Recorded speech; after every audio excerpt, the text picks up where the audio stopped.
राम राम जी सारें गी।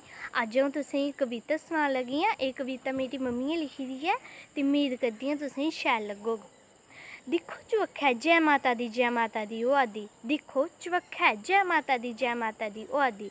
फ्ही एह् वृद्ध आश्रमें च कोह्दी मां रोआ दी। फ्ही एह् वृद्ध आश्रमें च कोह्दी मां रोआ दी। इक कोठुए च च'ऊं बच्चें गी पालने आह्ली। इक कोठुए च च'ऊं बच्चें गी पालने आह्ली। च'ऊं कमरें च अपना खटोलू लेइयै थाह्र की तुप्पा दी। च'ऊं कमरें च अपना खटोलू लेइयै थाह्र की तुप्पा दी। जाते दा ग्राह् देई देई पालेआ टब्बर। जाते दा ग्राह् देई देई पालेआ टब्बर।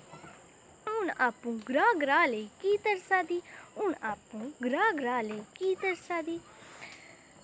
अपना टब्बर पालने आस्तै तुप्पा दी ओह् बाई। अपना टब्बर पालने ताईं तुप्पा दी ओह् बाई। जेह्की नूंह् अपनी वृद्ध आश्रमें च अपनी बुड्ढी सस्सुए गी छुड़ियै आवा दी। जेह्की नूंह् वृद्ध आश्रमें च अपनी बुड्ढी सस्सू गी छुड़ियै आवा दी।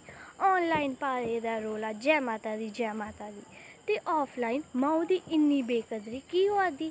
ते ऑफलाइन माऊ दी इन्नी बेकदरी की होआ दी। धन्यवाद सारें गी। मेद करदी आं तुसेंगी शैल लग्गी होग।